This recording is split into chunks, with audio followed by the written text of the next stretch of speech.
And it doesn't say anything? Okay. Welcome to another installment of the Apache Cordova Hangout. So far there's 6 of us. Hopefully more people will drop in. We got a few topics to talk about. Let's see. Norman wanted to talk briefly about Android X, it sounds like. Is Norman here? No. Okay. There was some discussion about Sauce Labs and Travis. Do we want to jump in on that or save that for another time? We could talk about it or wait for another time when Tim is there. Yeah. I think he did some stuff around that.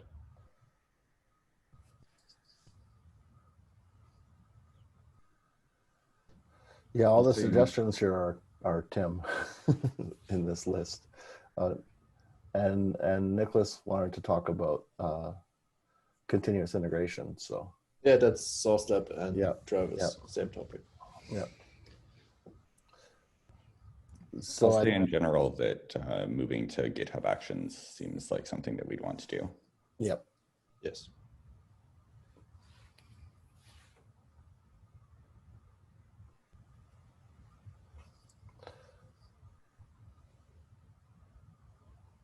There's Norman. Yeah, we've, for a few projects at Adobe, we've moved over to GitHub Actions, and it's been doing well. It's actually what we recommend for continuous integration for projects that people are building with our tools. So it's been good. Travis has recently changed their rules too about what amount they'll give to open source. So it's much more limited, and especially like Cordova with the number of repos that we have, being slowed down by Travis is a big deal. One question about that. What's the current state on that, like resource limitation in GitHub Actions? I think at the start it was also limited, like per user, or I don't know. It was when they were in pre-release, or they were in like a invite only, but now they've opened it up more, but there are still limitations. We haven't hit them yet with the number of projects that we have, but we're not fully utilizing it. So I do expect that there is another ceiling that we would hit.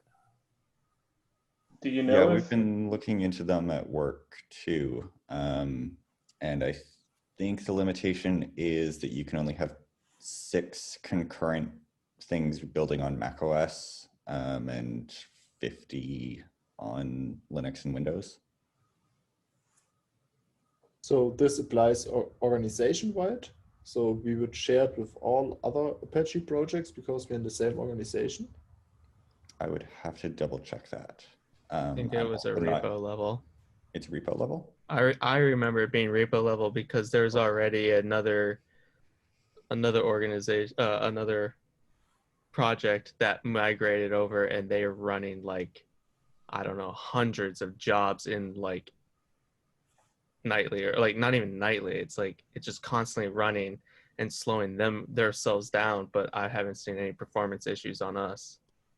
So I think it's per repo. But going back to the previous topic we had before with regards to the donation, if we can use it, they can actually purchase individual machines and actually apply that machine to our repos as part of the test runners. So that could go towards that.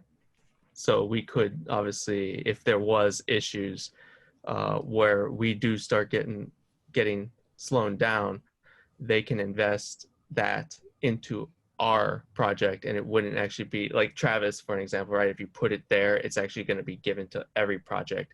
But in this case, they can actually target who it's given to. So, but yeah, I haven't seen any of the issues with the other project running.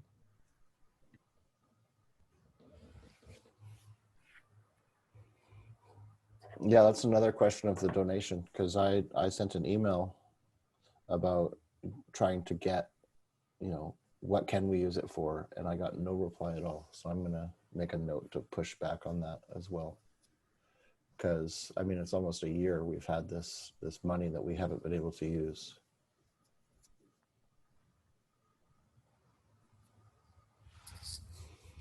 So are there things that need to be changed in paramedic as well? I saw a mention of it in the list here.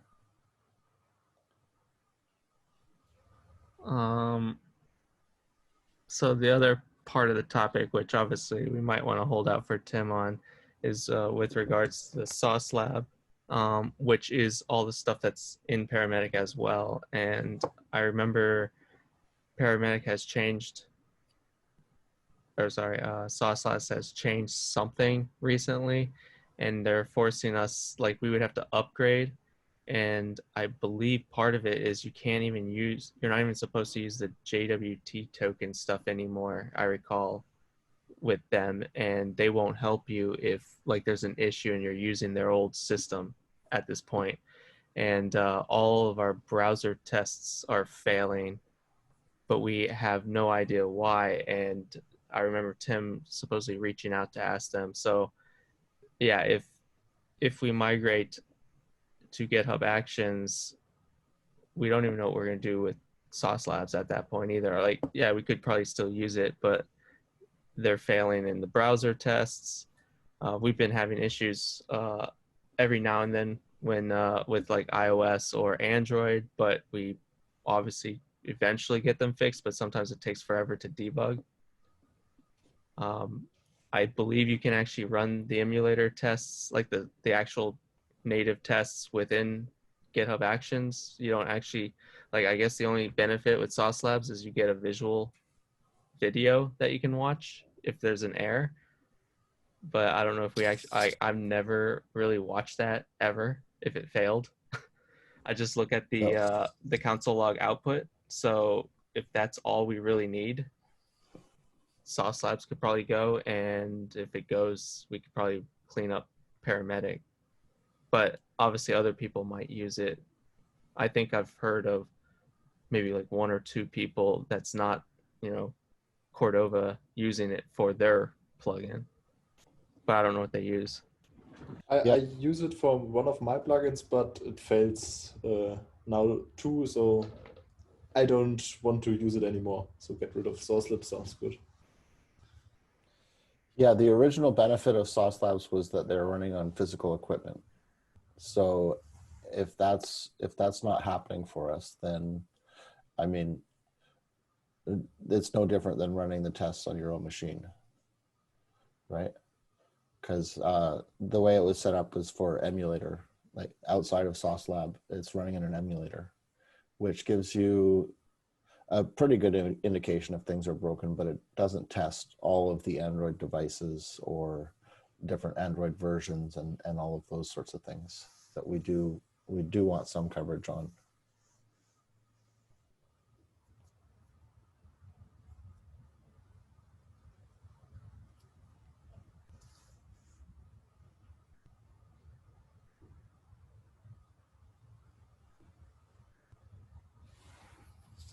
So we're probably okay with dropping Sauce Labs and attempting to move to GitHub Actions and see how it goes. Maybe in a few of the repos first. Yeah, I think we can try to move one repo first to see, like, at least just start with the GitHub Actions, and we can obviously keep Sauce Labs during that first attempt, and then figure out what we want to do from there. Because obviously, like I said, Tim might have more input behind like the communications he had with Sauce Labs, and he could probably fill in more details surrounding it before we do that. But like, obviously migrating to GitHub Actions is something I've been trying to push on all repos. So yeah, I would like plugins on there. So it would probably make the most sense to do Cordova Android first. I think Well, most I mean, of the the only ones already- left are plugins. Yeah. Yeah. Okay. So all of the like all of our tooling, I believe every other repo we own has been migrated. So we need to figure out how to move one plugin over to GitHub Actions, and then we can move all after that. Yep. Yeah.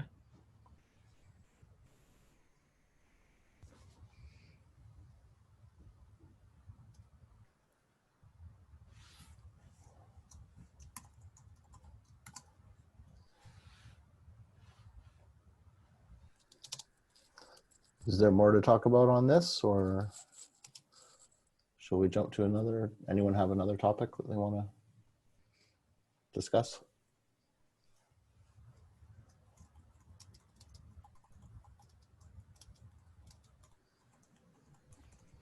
There's two things that I can probably just bring up an update on. I don't really know if I want to like do a demo, even though I kind of prepared a video and stuff. But so the Electron plugin support, I believe I gotten most of it working, and I was thinking of maybe doing a demo. I even kind of made a video, but then I kind of started thinking like a lot of it has to also involve into seeing the code to understand, and I didn't want to like get into the code stuff on this discussion. But basically, it tries to continue to reuse the Cordova's exec like all the others, but it kind of pipes over to Electron's side of things, and then Electron will continue doing its communication like it normally does. I've already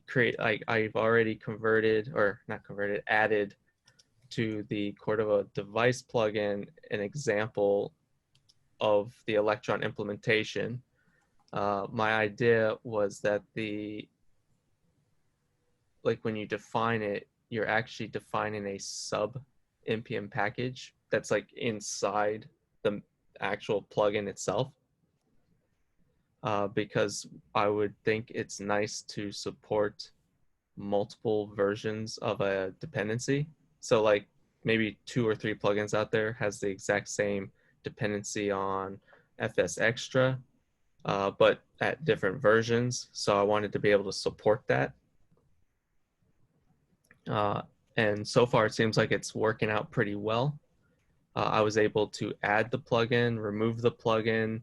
I was also able to do I recall being able to do a rebuild from a clean state, but I had to retest some of these since it's been a while. And it's also using, on Electron side, a secure like context isolation. So it's actually better, like the implementation for this is better than what was being proposed for a workaround, which they also documented, but it's like one of their older implementation ways. So I want to like probably start pushing out some PRs, or maybe getting other people to kind of just like glance over the code, glance over the idea, maybe play with it just to see what others think. And also with plugins, I recently came up with an issue for Cordova 9 specifically, but I've noticed that it kind of exists also in Cordova 10. This one's about, so I found it specifically with regards to scope packages, but the issue actually exists. What's partly related to it, I guess. The old way that we defined plugin information was in plugin XML. For example, the plugin ID, the plugin name, author, and then we started migrating things over to be inside the package.json, which most likely everybody is defining anyways, because our Cordova plugins is an npm package, and we use obviously npm under the covers to install these packages. So we're kind of having this information like the ID and version duplicated in multiple areas. Obviously, when we release a plugin, we have to update multiple areas. And what I believe we should try to start moving towards is reading the information from the package JSON file instead, and start removing the old way. But obviously we have to have backward support, and I kind of came up with an idea that might be useful, where plugin developers could put a flag into the plugin XML file to tell Cordova Common, which, you know, what gathers this information, and tell it to actually read from package JSON instead. And then they could actually start deleting this duplicate information, so they no longer have to manage, you know, the plugin name, versions, description, all that stuff from plugin.xml. So I was thinking of doing something like this. And the reason why I came across this was because of the scoped issue that on Cordova 9, you can add a plugin that's scoped, but if you were to delete the plugin folder, node modules, to try to make a clean state and reinstall everything, it actually goes and fetched the original plugin that they forked from. So it wasn't actually pulling from their npm package. And it's because that we were reading from the XML file, not the package JSON. So I don't know, it's kind of like an unusual issue. It's not really that many, it's probably that not many people made scope packages. It was just kind of like their way of, you know, temporary releasing something for themselves, and they probably never like rebuild everything from scratch. So that's why nobody's brought up this issue. But I just thought, like, if we start doing this, maybe even backport it to 9. Obviously we need it in 10, and we could start progressing for like Cordova 11 to start reading directly from package JSON, but with obviously the ability to fall back or something. Kind of start cleaning up how we have our information and not have multiple areas is what I'm thinking about. I don't know if anybody else has looked into this or seen this type of issue before, but yeah. So right now, the main information that's duplicated is just the plugin identifier and version, I guess author and homepage, Yeah, like that. Yeah, author, keywords, issues, like the issue URL, homepage URL, like all that basic information. Obviously, like if we start, you know, consolidating this, everything can exist in package.json. The only thing that's a little bit different is that plugin.xml had a human readable name field, which obviously package.json name is the ID. So there's a slight difference. And obviously plugin XML would just retain all the like other stuff like config edit. But yeah, the package information should just reside into the package.json. Yeah. And all the information for most plugins would always be identical. I think even in our documentations, when we talk about how to build a plugin, it would say create this and that, and then you would be adding the information twice in the same place, exactly identical. But like when I was talking about the scoped issue, it's because you scoped the package JSON. You did not scope the plugin.xml. That's when they were not the same. And that's when it led to the issue. But that's like that's a different issue. But yeah, I'm trying to think if there's anything else. Oh, and then there was one other plugin ID name. Like there's actually 3 locations, twice defined in package.json. I don't understand why we have it defined twice. It was inside Cordova, like the property Cordova. That one I don't know. I think that might have to do with how we handled scoped plugins before, like them being basically an override for the non-scoped version. And I think that's why it's twice in package JSON, because you would have the name property set to the scoped name and the ID property maybe to the unscoped name. But then again, I just recently updated an old plugin to latest Cordova, or to work with latest Cordova, and until now, I didn't have any problems not having the Cordova.id field in package JSON at all. Even if all of our own official plugins, they have that property, I think, but I did a quick glance through all the code, and I'm not sure it is even used. Maybe it was intended to be the unscoped ID of the plugin, but I'm not sure if it's actually used. Maybe someone else knows more. I just learned about 30 seconds ago that it exists, so none of the plugins have it. Yep. So yeah, like that's kind of like the stuff that I've been like kind of facing. It's like obviously I was like trying to solve another issue, and then I started finding all of these other things, and then I started finding 3 locations for the plugin ID, and I'm like, why do we have it defined all these places? I know like plugin XML was the old original way. I understand that. Obviously we migrated to package JSON like a long time ago. I just didn't see like why we didn't start starting to do the migration, and then like the third place that may not be read anywhere. It's kind of like, I don't know, it was kind of getting a little out of hand, I was thinking. And whenever we do a release, we have to update all these different areas because we don't know if they're used or it's just how it is. Like some places read one place, another place reads another place. It's kind of like too many source of truth.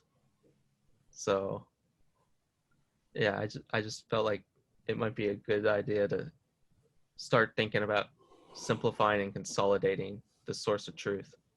Yep. So get rid of all meta from plugin XML, and it should only have things like scripts, assets, JS module, clobbers, dependencies. Even dependencies might.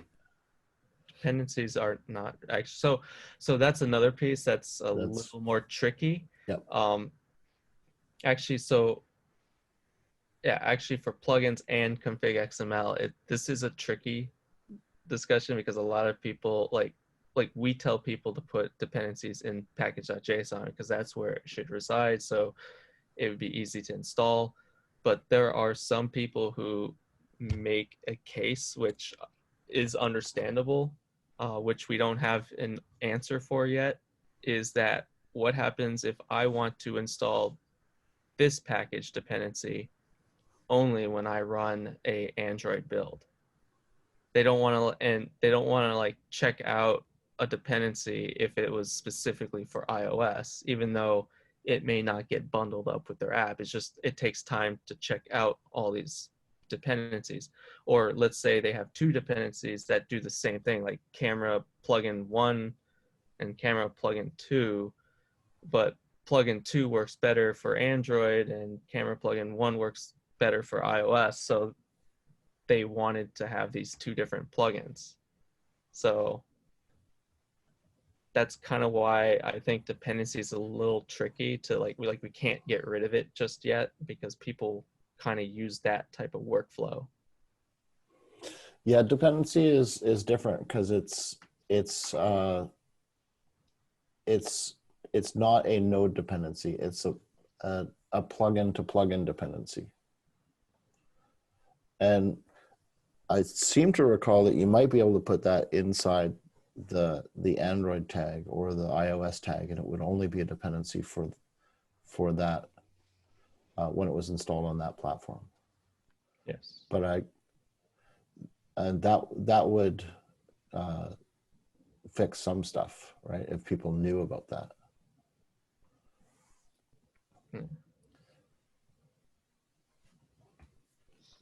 I think it's also node dependency actually, because like for example, I think in one of these recent plugins there was a how do I explain it? Like there was a Cordova plugin Google Services, which is a npm plugin that is a Cordova plugin, right? It checks out with npm, and you could define that dependency in plugin.xml for this plugin, so that it kind of checked out that plugin for that user, so they didn't have to go check it out themselves.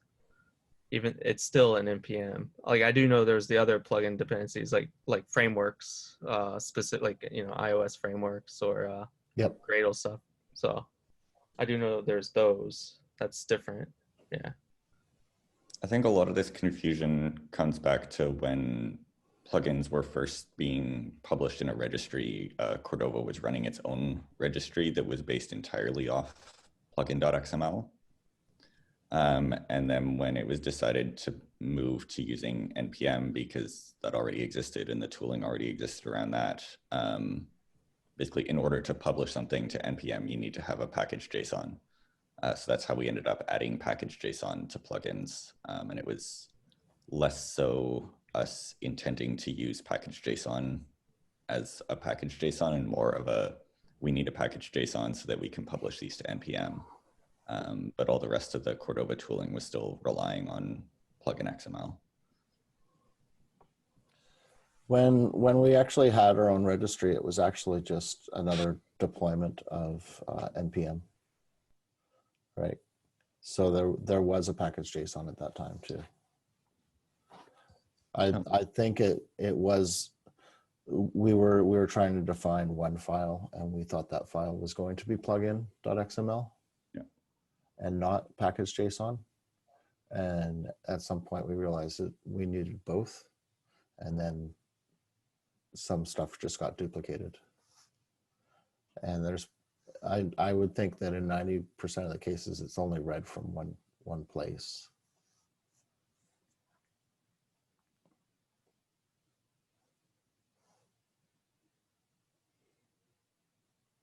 But we should definitely clean all of that up.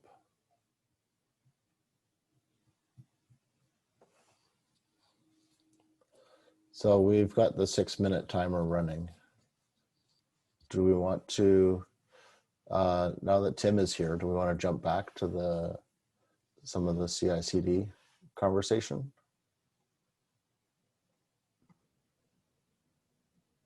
Yeah, so a quick recap. We talked about moving plugin CI over to GitHub Actions as well. I think everyone's in agreement that moving from Travis to GitHub Actions makes sense. And there were some questions about the Sauce Lab issues, and it sounded like, Tim, you were the expert on that. Yeah, thanks for the recap. Yeah, I've been in touch with Travis. It seems the tunnel is somehow blocked. There's no network flowing between Sauce Labs, the tunnel, and the Travis virtual machine. But they were unable to identify and help me, and just closed the ticket after it was open for a month. And we just run the Jasmine tests in our simulators and emulators, so we could maybe set up those inside the GitHub Actions too. I've had sort of a proof of concept, but it was slow too. It was faster than Travis, but installing all the different iOS simulator versions is quite a time-intensive task. So Jesse mentioned that the reason we were using Sauce Labs originally is because the Sauce Labs tests, when they run on actual devices. not on emulators? No, I think it's an emulator too, because the real mobile devices are very, very expensive. So we use another virtual machine that spawns the emulator, and we could inline that into the one virtual machine on GitHub Actions already running.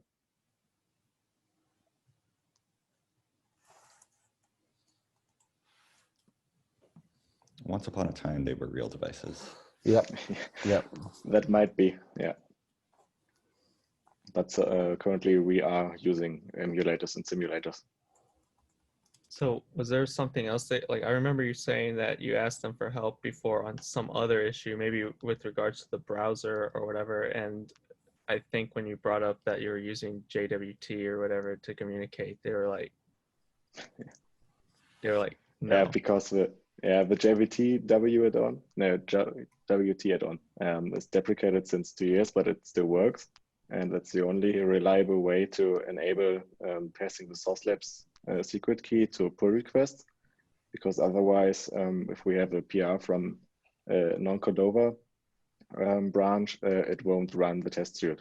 So we can't accept any outside contributions without being sure that the tests still pass. And the alternatives they proposed all have the issue that every outside fork could potentially get the access key. So they could use our account. And that issue exists with the GitHub secrets too.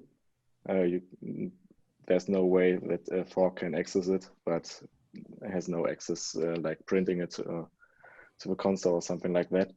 That's why we thought about just spinning up the emulator and simulators inside GitHub Actions and completely ditch source labs too. Yep.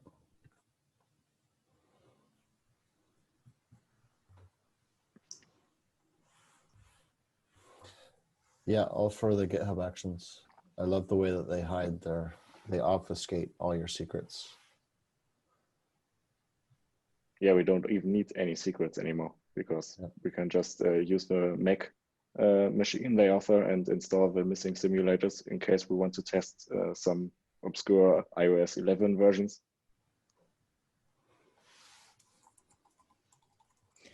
Just thinking out, I never really tried it. So Brian talked about setting up a dedicated runner. So we could have a machine at Apache running our GitHub Actions.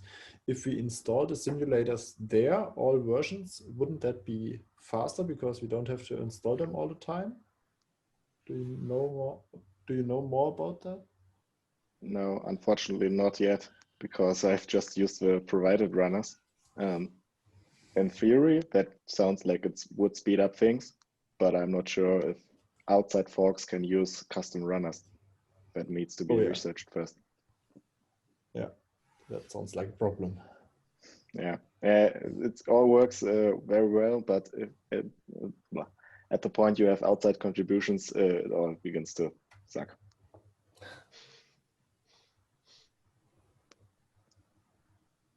Yeah, I think also, like, when I last looked, they had less than almost all of the iOS simulators that we need, except maybe 11. And I know we support 11, so if we don't need to test it, that might be okay. Like, we don't have to like download it every single time, and we just focus on what they provide.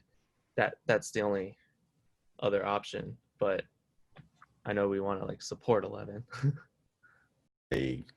Additional compute resources for GitHub Actions. It looks like the way that you have to do that is by running your own machine to do the builds. You're not buying time on their machines, you're hooking up your own machine. Yeah, that's the runner I was talking about, which Apache can do. And like I said, they can like buy some sort of dedicated server or something, and then point those to our repos only, which you can configure, because you have to actually go to each individual repo and configure that. So that's why I thought like it's better, in my opinion, than Travis, because Travis is like you're buying something at an organizational level, and you may not even get to use that resources, it might be as slow as it is still, you know, just helping out the other people. So that's kind of why when I heard that, and I talked with Apache Infra about this before, regarding the hook runners, the extra runners and stuff, and yeah, it seems like would be the best option, I felt. Yeah.